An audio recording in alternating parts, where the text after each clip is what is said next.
특히 이번에 주목을 받은 것이 내란 특검 범위 안에 외환 유치죄와 군사 반란죄 부분도 들어갔다. 이거 저 깜짝 놀란 게 이번에 국무회의 때 이재명 대통령께서 뭐 편하게 얘기해봐 이랬더니 김선호 차관이 이거 외환 유치죄 들어간 거 이건 좀 나는 아닌 것 같다 반대 의견을 얘기했다고 하더라고요. 이거 어떻게 생각하십니까? 이게 뭐냐면 제가 이제 유일하게 저는 내란 특검을 특조위원을 하면서 유일하게 민주당 의원들로부터 북풍 외환 얘기하지 말라고 했어요. 근데 저는 더 세게 얘기했죠. 저는 저 혼자만 얘기했어요. 외환은. 외환이라고 보긴 어렵죠. 타국가와 통모해야 되는 거니까 통모는 아니잖아요. 그러니까 북한이라는 데가 통모할 수 있는 국가로 인정하지 않잖아요. 헌법상. 짜야 되는데 북한하고 우리하고 짜야 되는데. 근데 이제 이적죄에는 해당되는 거예요. 그러니까 외환의 그 군형법상의 외환의 바로 밑에 있는 이적죄에는 해당되는 거예요. 그러겠네요. 이적죄도 사형이에요. 그냥 그게 왜 그러냐면 김선호 차관 입장에서는 그럴 수 있어. 야, 우린 작전을 한 거지. 근데 작전을 하는데 절차가 잘못됐어요. 법을 어겼어. 지휘 체계를 무력화시켰어. 그러면 외환 일반 이적으로 가는 거죠. 저는 그렇게 생각하는 거예요. 자, 평양에 무인기를 보내요. 무인기를 보냈단 말이에요. 보낼 수가 없어요. 원래 보내면 안 되는 거다. 없죠. 아니, 군사 작전상 비밀 작전으로 보낼 수는 있죠. 근데 거기에 조건이 있어요. 지휘계통을 밟아야 되고, 그 다음에 이 방위사업법이라든지 전력 획득과 관련된 법에 위반되지 않아야 돼. 그러니까 이 무인기를 보내는데 전투용으로 부적합 판정을 받거나 용도가 다른 거를 군사작전에 투입했어. 그건 잘못된 거죠. 그렇죠. 그 다음에 지휘계통이 아닌 안보실을 통해서 직접 일선 작전부대로 야, 평양에 무인기 보내. 도발을 유도해. 이랬을 때는 위기체계를 깨는 거잖아요. 그러면 일반 이적죄라는 거는 지휘체계라든지 절차를 거치지 않고 임무를 수행해서 군사이익에 아군의 군사이익을 해롭게 했을 때 그렇습니다. 이적죄에 해당되는 거예요. 오히려 그죠? 적을 더 이롭게 하는 결과가 초래되는 거죠. 적을 이롭게 했죠. 그러니까 평양에 무인기를 전투용 판정에서 부적합하던 중국산을 보낸 거 아니에요. 소음이 1km 상공에서 들리는. 다 군사작전에 사용할 수 없는. 그럼 일부러 걸리기를 바랬다는 것밖에 안 되는 걸려서 겁니까? 북한이 도발을 유도하는 거죠. 국지전이 일어나길 바랬다. 와, 그러니까요. 그렇기 때문에 김선호의 말은 다르다. 김선호 차관의 얘기는 어폐가 있는 거예요. 본인이 보고를 안 받았어요. 자기 보고 받은 적이 없는데 뭐. 그렇죠. 자, 이거 있죠. 그 다음에 대북전단 있잖아요. 대북전단을 항공안전법상에는 대북전단을 단속하게 돼 있어요. 그리고 대북전단을 이제 DMZ에는 비행금지구역으로 설정돼 있어요. P518이라고 그래요. 프로히비션 518. 그래서 이제 9km씩 쌍방에 9km씩 비행금지구역을 유엔사에서 설정을 한 거 아니에요? 유엔사령관 관할 지역이요. 그럼 여기에서 비행에 대해서는 허가되지 않는 비행물체 2km 이상의 비행물체는 날려보낼 때는 허가를 받게 돼 있어요. 합참에. 허가를 안 받았잖아요. 근데 경찰에 확인하고도 경찰에 통보도 안 해. 그럼 군경 합동으로 이걸 단속해야죠. 그게 단속해서 과태료를 부과해야 된다. 경찰에서는. 근데 그걸 안 해. 나중에 알고 봤더니 왜 안 했을까요? 그걸? 군부대에서 민간단체, 탈북단체가 보낼 때 군부대는 더 많이 보내요. 그거를 운영요원한테 제보를 받은 거 아니에요. 기록까지 다. 이런 기록까지 다 제보를 받은 거예요. 저희 방에서. 평양 무인기는요. 어느 정도냐면 아예 백령도에서 평양에 어택해 보내고 평양에서 몇 바퀴를 수십 바퀴를 도는 경로까지 다 받았어요. 제보를. 근데 어떻게 외환죄에 성립 안 해? 일반 이적죄에 성립 안 해? 북풍에 성립 안 해? 그러고도 저보고 이거 얘기하지 말라는 의원들이 있었다니까요. 선거에 뭐 악영향을 준다 이런 건가요? 그게 그러니까 역풍 맞는다는 거죠. 역풍, 그러니까 선거에 역풍 맞는다. 근데 저는 알고 있는데 어떻게 안 해요? 그러니까요. 알고 있는데. 예. 그리고 직접 녹취도 다 제보 녹취도 다 땄어요. 예. 야, 국방부 모르게, 합참 모르게, 어? 음. 안보실 지시야? 평양 무인기 그랬죠? 예. 자, 평양 무인기는 안보실의 지시니까 국방이나 합참에서 모르게. 자, 이거 제보 받았죠. 예.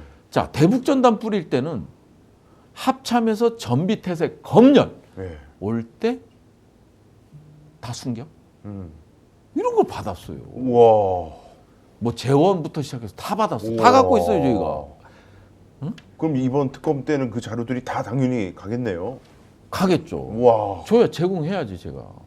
아니 근데 저는 너무 근데 답답하네요. 예. 유일하게 저만 그 짓을 한 거지. 와. 제가 그랬어요. 뭐 이렇게 방송 나오는 거 보면 야 북한 전쟁하려고 했잖아. 내가 막 이렇게 소리 지르고 막 이랬잖아요. 그러니까요. 그 지금 그 정부적 판단이라는 게 아예 그렇게 그거 없이도 지금 탄핵돼서 다 이길 수 있는데 괜히 역풍 맞으니까 나중에 정권 잡고 난 다음에 해. 뭐 이런 취지였던 모양이죠. 그리고 예. 이제 특검에서 외환이 빠졌잖아요. 그러니까요. 우리가 예. 저 대선 전에는 예. 저는 빼면 안 된다고 강력히 주장을 했죠. 이제 아니, 제가 아무도 답답해. 너무나 명확한 제보를 갖고 있었잖아요. 예. 혼자만 떠들다 말았죠. 뭐. 근데 진짜. 예. 그래도 그래서- 정권이 바뀌어서 특검이 출범했으니까 아유 이 답답함을 아니 이제. 그러니까 외환죄는 잘 넣었어요. 예. 모든 법과 절차를 위반하면서 했어요. 음. 모든 것들이 평양에 보내지 말라는 게 아니에요. 저 그 군인들한테도 내가 그랬어. 야, 네. 평양에 보내지 말라는 게 아니다. 음. 근데 법과 절차가 있잖냐. 그렇죠. 왜 이걸 무시하냐. 왜 의도적으로 중국산 항전 장비가 달린 그걸 무인기를 보내서 4대씩이나 평양에 보내서 들키게끔 하냐. 의도가 뭐냐.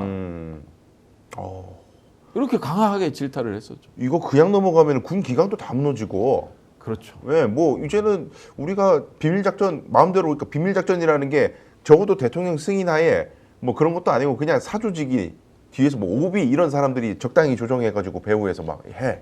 노상원 같은 사람이 예를 들면 그런 게 용인이 된다는 얘기 아닙니까? 그렇죠. 무조건 이거는 진짜 일벌백계 해야 되는 사안 같습니다. 그러니까 외환은 이번에 잘 들어갔고요. 네.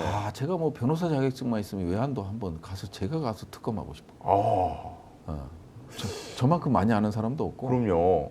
저 혼자만 떠들었고. 네. 그러니까 이제 모 의원이 와서 그거 역풍이니까 하지 마. 답답해. 아니 중국산 CCTV 나왔다고 막 언론에 데스트필드에서 막 예. 군기 빠진 군 막 이러는데 아니 소음도가 그냥 2km 상공에서 보이는 거를 들리는 거를 나 무인기야 인사하는 거. 그러니까 북한에서 찍어서 보낸 거 아니에요. 아이고. 한국에다가 그러니까 네. 물론 악영향이 있을 수 있죠. 근데 아찔한 순간이잖아요. 그럼요. 국민들의 전쟁 생명을 담보로 한 거잖아. 네. 우리가 이제 군에 보낸 자식들을 담보로 한 거 아니에요. 그럼요. 근데 그거를 묵과하고 뭐 이게 역풍을 우려해서 내가 그 이유를 참아야 돼? 그럼 못하지. 그러니까 나는 뭐 뺐지 그냥 4년만 달더라도 해야죠. 갈 건 가야지. 역시 그냥 혼자만 떠들다 말았어요. 지금은 이제 반대하는 사람 없죠? 모르죠. 뭐 그건 모르는 거예요? 지금이야 없겠죠. 예, 지금은 정권이 바뀌었네. 지금 설마 역풍 이런 얘기 하는 사람 없겠죠, 당연히. 예. 아니 뭐 특검에 들어갔으니까 저는 그렇죠. 땡큐죠. 시원하게 이제 특검이 이명현 특검과 또 부순찬 의원께서 가까운 사이라고 하니까 그 관계 속에서 자료들이 많이 넘어가가지고 시원하고 개운하게 진실이 밝혀질 것으로 기대하고 하나만요. 지금 오후 내내 날린 게 지기현 재판부가 네. 김용현 전 장관의 보석을 검토한다 이래가지고 나라가 또 뒤집혔습니다. 이게 지금 뭔 미친 소린가? 이제 뭐 거의 다 됐어요. 사실은 예. 이제 이 구속 수사 기간이, 기간이 다 됐잖아요. 네. 그러니까 이제 6월 말부터 이제 7월 초까지 뭐 김용원뿐만 아니라 이제 뭐 줄줄이. 사령관들도 이제 전 참모총장까지 줄줄이 이제 7월 초순까지 다 만료가 됐기 때문에 이거 특검을 통해서 빨리 해서 네. 이제 특검 준비 기간이 뭐 20일 있고 막 이러다 보니까 어렵긴 한데 뭐 재구속을 해야죠. 그러니까 이게 지금 그 논리는 그 27일 날 구속 기간이 끝나니까 27일 구속기간 끝날 때까지 그냥 멍하니 있어버리면 그냥 시원하게 풀어줘야 되니까 그 전에 보석을 해주면서 뭐 무슨 위치가 뭐 제한되니 뭐 통신이 제한되니 어쩌고저쩌고 하면서 조건을 달아서 풀어주기 위해서 보석을 허가해야 한다. 요따고 얘기를 하는 것 같은데 검찰이 추가 기소해가지고 추가로 구속영장 청구하면 다 끝날 문제를 검찰은 기소를 안 하고 자빠져 있고 그러니까 지기현과 검찰이 짜고 이런 식으로 상대방한테 책임을 떠넘기면서 뭐 어떡하겠어 법대로 그냥 그렇게 해야지. 이거 너무 스트레스 받아요. 이게 검찰도요. 네. 검찰도 이번 내란 특검에 있어서 검찰도 중요한 역할을 했어요. 네, 네. 검찰도 중요한 역할을 했고 그 제보를 제일 처음 받은 게 이제 저였고 그거 역시도 검찰을 제일 먼저 터뜨린 게 이제 방첩사에서 정성우 1처장이 있어요. 네. 이 사람이 이제 지시한 게 있거든요. 선관위 들어가서 서버 확보하는 거. 네. 지시를 했단 말이에요. 예. 그다음에 니네는 거기까지만 하고 검찰과 국정원이 온다. 오. 이 얘기가 있었고 그다음에 이제 검찰총장이 예. 김선호 차관한테 전화를 해서 예. 그 검찰총장 심우정이가 심우정. 전화를 해서 예. 김용현의 비아폰 전화번호를 물어봤잖아요. 얘를 그냥 새벽에 걸어서 네. 검찰에 출석하기 전에 자진 출석하기 전에 그렇죠. 물어봐서 차장 검사 이 누구예요? 그 이름도 생각 안 나네 갑자기. 예. 그 친구가 이제 김용현하고 통화한 거 아니야. 그 다음에 이제 새벽에 들어가는 걸로 결정이 된 거 아니에요. 그러면 심우정이도 일정 부분 역할을 한 거 아니에요. 뭔가 풀어야 되는데 예. 이제 지금 걱정은 뭐냐면 김용현 입을 통해서가 됐건 뭐 김성훈 입을 통해서가 됐건 이제 검찰 얘기가 나올까 봐. 지금 완전 검찰도 쫄아 있는 거죠. 그러니까 검찰 입장에서는 나 추가 기소 안 할게. 나 영장 청구 안 할게. 제발 알지? 우리 이렇게 지금 사인을 보내는 걸 수도 있다. 저는 그렇게 해석합니다. 네. 와, 아니 이러면 근데 정말... 이런 것들은 외압이 아니고요. 네. 민정수석실에서 강하게 검찰에다 푸시를 가야 돼요. 정신 차려라 지금 너. 예. 야 내란 자 이게 명분이 있잖아요. 그러니까 뭐 헌재에서 탄핵이 인용됐잖아. 네. 그죠? 네. 탄핵이 인용됐고 내란의 동조자들이 이제 구속 기간 만료가 돼서 나온단 말이에요. 예. 그러면 추가 기소를 하면 되잖아요. 그러니까 구속을 하면 되잖아요. 네. 그러면 이거를 그냥 기각하기는 어려워요. 그러니까 하겠습니까? 무슨 그러니까 깡으로. 명분이 있잖아요. 네. 이거 조기 대선이 했던 게 이런 내란 때문에 조기 대선이 이루어진 거고 네. 그 내란의 핵심 피고인들 아니에요. 그거를 풀어줘? 그럼 증거인멸 뭐 안 하겠어요? 뭐 자기 휴대폰만 막아놓으면 돼? 그러니까. 주변인 휴대폰을 통해서 다 증거인멸하고 입 맞추고 윤석열하고 소통하고 이런 게 다 일어나는데 그러니까 명분 충분하기 때문에 네. 대통령실에서 저는 강력히 나가야 된다. 검찰 두고 보겠습니다. 이대로 만약에 김용현 풀려나고 줄줄이 다른 장성도 풀려나는 꼴을 본다. 검찰 가루가 된다. 저는 그렇게 생각합니다. 국민들이 용서하지 않습니다. 아니 검찰도 이제 수사 대상이 될 거기 때문에 네. 특검에서 수사 대상에 오르잖아요. 그렇겠네요. 아우 참 정말 국민들 화나게 하는 소식들. 그리고 의원님께서 찾아보니까 국방부 장관은 군 출신 아닌 사람으로 임명해야 된다는 법안을 발의하셨다. 네. 이런 소식이 있더라고요. 어떤 취지에서 그런 법을 발의하신 겁니까? 일단 경험적인 겁니다. 예. 경험적인 거고 제가 이제 그래도 장관 보좌관하고 문재인 정부 때 장관 보좌관을 했고 그 다음에 대변인을 했잖아요. 네. 하면서 느낀 거는 뭐냐면 이 실질적으로 제가 이 법을 애초에 발의한 거는 김종대 의원실이 있을 때입니다. 아 보좌관이셨을 때. 김종대를 설득해서 예. 정의당이다 보니까 못했지. 예. 통과하기가 어려웠지. 예. 이게 사실은요. 이 군 출신 군 출신 장성 출신을 장관을 시켜 놓으니까 네. 어떤 현상이 일어나냐면 라떼는이라는 현상이 일어나. 라떼는. 아 라떼. 그러니까 무슨 상황 발생하면 쪼르륵 달려가 네. 지휘 통제실로. 그럼 손가락으로 지휘를 하는 거예요. 장관이. 그러니까 실질적인 전문가들은 군복 입고 있는 사람들, 네. 진짜 에이스들은 아무 얘기 못 하고 가만히 있어. 오. 근데 1년 단위로 전술, 전략, 한미 동맹 관계 다 변하잖아요. 예. 그걸 팔로우하는 사람들은 군인들이죠. 전술적인 측면, 작전적인 측면, 전략적인 측면을 다 팔로우를 네. 하잖아요. 네. 근데 국방부 장관이 장관 출신, 장성 출신이 오면 쪼르르 달려가서 나 때는 이렇게 안 맞는 거야. 국가안보에 1도 도움이 안 돼요. 예. 그러면 합참의장의 군령 보좌만 받으면 돼요. 예. 그리고 국방을 경영하면 돼요. 로버트 맥나라마 아시죠? 네. 미국의 국방장관. 예. 예? 예. 여기가 쿠바 미사일 사태를 해결하고 그 다음에 케네디 정부 때 그 다음에 이제 뭘 했어요? 베트남 전쟁을 이끌었어요. 이 사람이 출신이 뭔지 아세요? 뭡니까? 포드 CEO.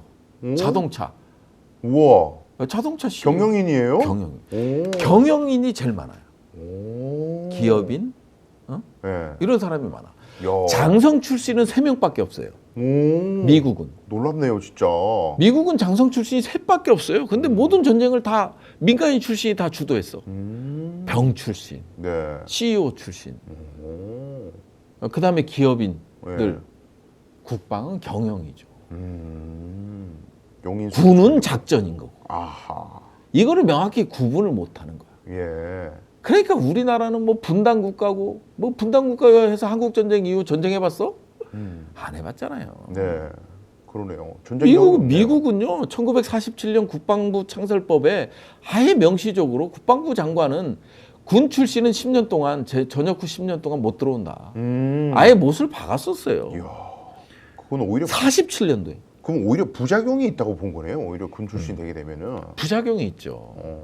군의 작정의 효율성이 떨어지잖아. 이야.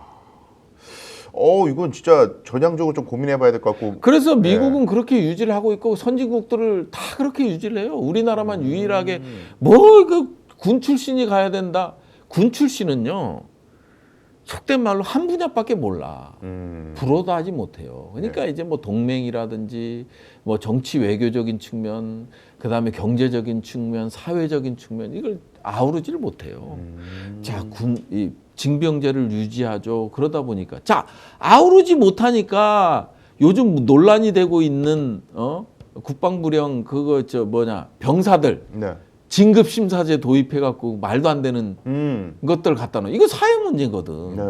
이런 것들. 그다음에 출산율하고 병력 수급과 관련이 있잖아요. 징병자 병역제도하고 관련이 있잖아요. 네. 이런 것들. 경제적인 문제 다 연관이 돼 있잖아요.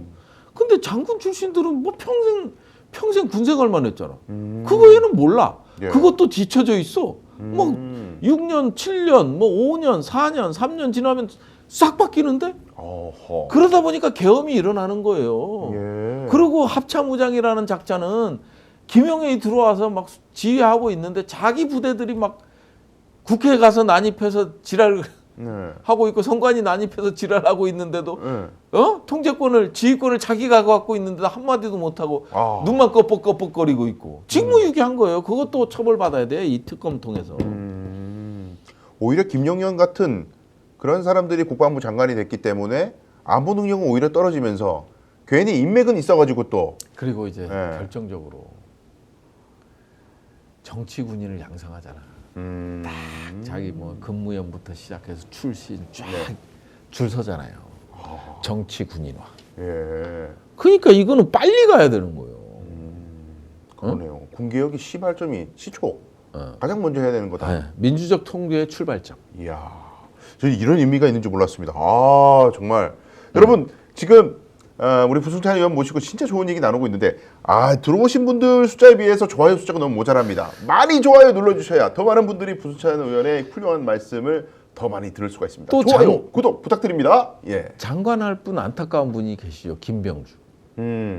근데 존경하고 정말 훌륭한 능력을 소유한 분이지만 네. 실질적으로 개혁이라는 거는 자기 걸 내려놓는 데부터 시작되는 겁니다. 네. 네. 그래서 좀 안타까운 점도 있긴 하다. 네. 그 사실 하만평 오르고 있는 1순위가 김병주 의원이신데. 네, 저는 개인적으로 민주적 통제의 출발은 국방장관 문밀하다. 예. 정말 새로운 시각이 열리는 것 같습니다. 그 간단하게만 이거 이제 다뤄야 될 부분이 있는데 네. 윤석열이 청와대 지하 벙커를 뜯어가 가지고 네. 다시 청와대로 지금 이전하려고 하잖아요. 대통령실에서 용산에서. 네. 여기에 큰 걸림돌이 될 수도 있다. 아니 그냥 언론에서 나온 것 같고요. 저는 네. 뭐 심각한 문제는 아니라고 봐요. 아, 그렇습니까? 네. 그러니까 뭐냐면 시스템적인 거죠. 그러니까 라인은 살아 있잖아. 관로는 다 살아 있잖아요. 네. 어디서 들어오는 관로는 다 살아 있는 거냐.